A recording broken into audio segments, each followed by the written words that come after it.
Welcome back to the Joe Miller Show. We have online with us Carl Gallups. And for those of you who've heard this background before, you're going to take it to memory because I'm going to give it to you again. He's the senior pastor of the Hickory Hammock Baptist Church in Milton, Florida since '87, an Amazon Top 60 best-selling author, and a conservative talk radio host heard nationally and internationally since '02. He's been on this show a number of times. One of his bestseller books, Be Thou Prepared, we've talked about. Last week, his appearance at a Trump rally made national news, caught my eye. I called him, and Carl agreed to come on the program. Carl, appreciate you coming on again. Thank you for having me on. I'm honored. What I'd like to do is talk to you just a bit about that event that you did with Trump several days ago. Yeah. First of all, maybe tell our listeners how you got invited to start with. Yeah. Well, listen, I was just very honored to be asked. It came as a surprise to me. I didn't expect it at all. I knew that Donald Trump was coming to our area. I'm on the Gulf Coast here. He came to Pensacola and was at the Pensacola Bayfront Center. I think it seats about 12,000, and they had another 1,000. There's about 13,000 standing room only, and they turned away 5,000 at the door. That's what Donald Trump said in his speech. So anyway, it was a huge turnout. But several days before, 4 or 5 days before, received a call from the event coordinator. Her name is Stephanie Scruggs. I've known Stephanie for quite a while. I think I spoke at the Florida Tea Party convention some years ago. I was one of the main speakers there, and I think she was there. In the meantime, she's become quite a political activist and is heading up the Trump, the Northwest Florida, the Gulf Coast region Trump campaign, especially coming to as it comes to rallies and public appearances. And so she knew of me and had heard me speak before. She's heard me on my radio programs. She's had seen some of my TV and radio and heard some of my other radio appearances around the nation. And so she knew I was a pastor right here in this area and had been for a long, long time. And so she called and asked if I would open the conference with the rally with prayer. Have you made any public statements in support of Trump prior to that? No, I haven't actually, Joe. I have not officially endorsed anyone. You know, I've got my own radio program, and I do a lot of interviews, and we bat this back and forth quite a bit, and the ins and outs and ups and downs of all the candidates, and it's quite interesting. But no, I have not publicly endorsed anyone.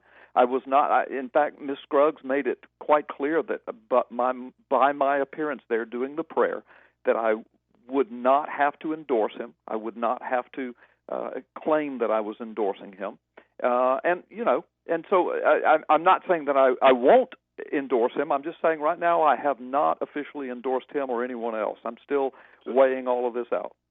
Did you get a chance to talk to him at all? You know, I didn't because all of those of us that were speaking and starting the thing off, I was, of course, the very first person by opening the whole thing in prayer. And, of course, the place was packed. I mean, it was ready to go then. But the rest of us that were on the stage, we were in the green room waiting to come out to start the thing, and then he arrived sometime afterwards. So, no, I didn't get to speak to him personally. I was offered the opportunity to speak to him afterwards, but I would have to wait for the whole thing to be over and then wait about another 45 minutes to an hour to get back there to him. The problem was as I had somebody that dropped me off and was picking me up at the center because the traffic was just horrendous, and I wasn't going to make them wait 2 hours so that I could go speak to him. So, no, I didn't. Yeah, that's completely understandable. You know, it's a real struggle for folks. You know, we put up a variety of stories about the candidates at RestoringLiberty.com, and everybody tries to divine out of it who is Joe supporting, and I'm not endorsing anybody at this point. But I'm kind of an equal opportunity offender and praiser as well. And I said a number of good things about Trump. I mean, I think that him presenting a number of issues that would otherwise not meet the public eye has been good for the dialogue during, this primary race.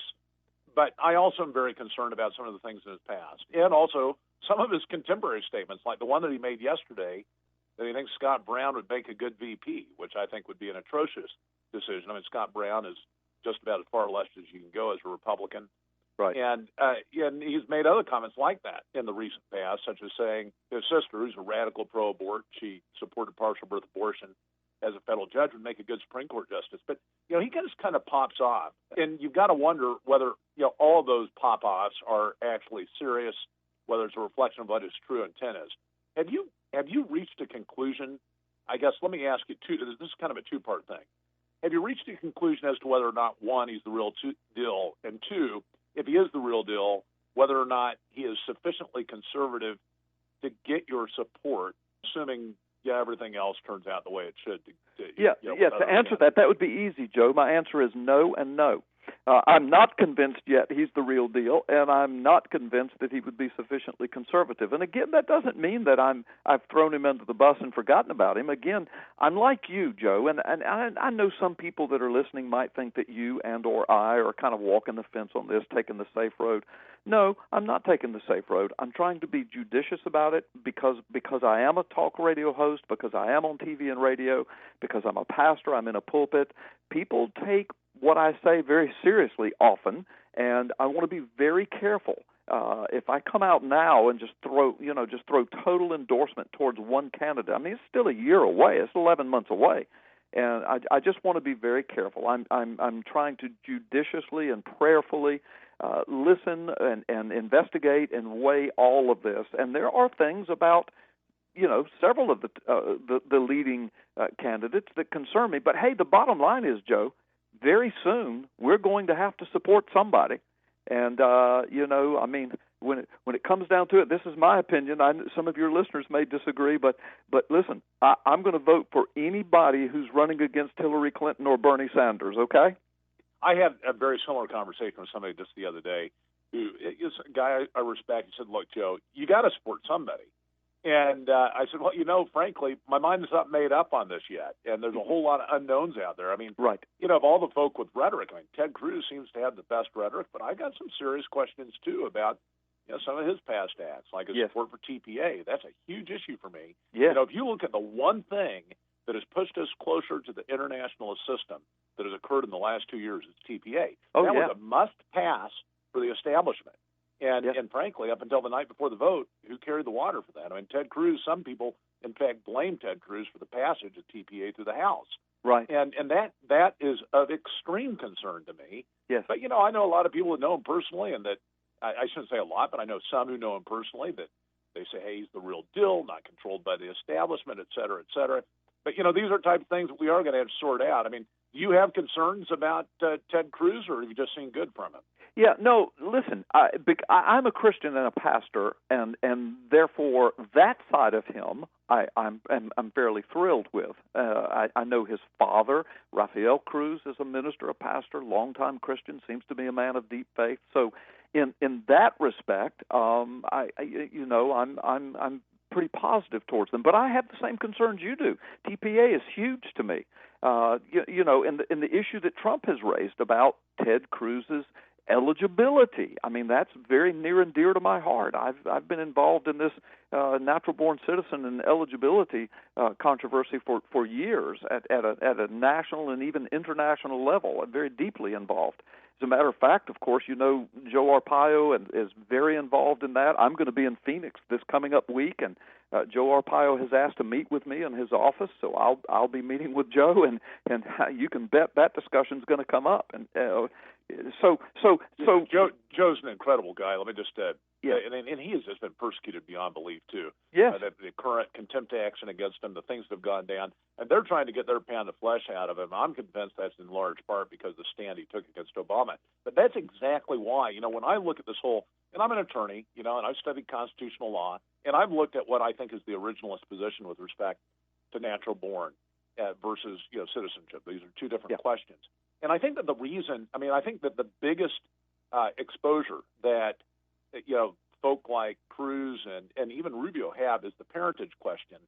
And it's amazing to me that when the press talks about this, the media, they only look at where the person was born instead of parentage. And the reason, of course, why is because if they look at parentage, then guess who they indict? Exactly. The sitting president. Exactly.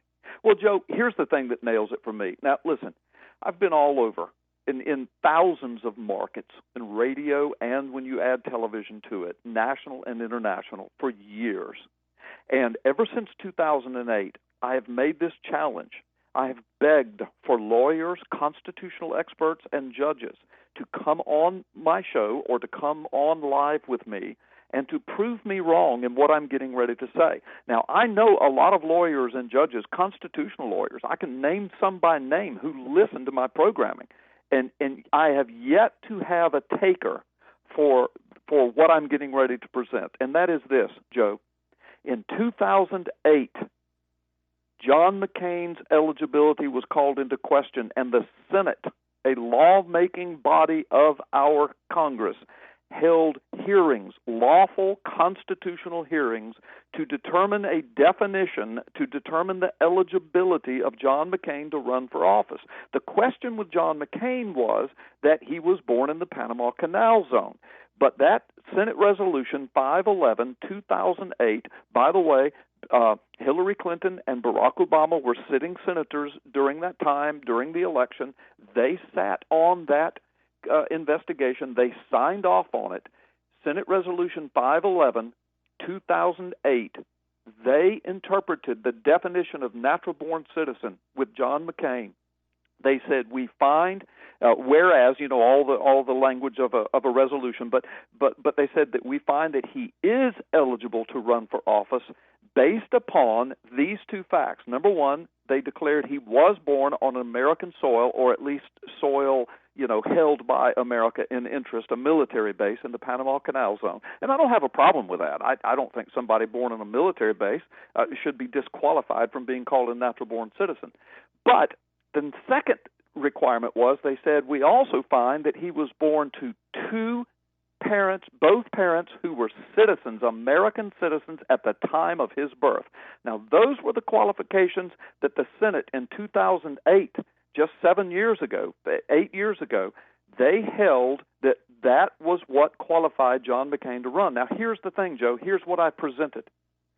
We have since run 2 presidential elections on the back of that Senate resolution. I know that resolution is not law, but it is a definition passed by a lawful branch of the constitutional government that we have, and it has never been challenged by a court. It was never challenged by the media. It was never challenged by the House.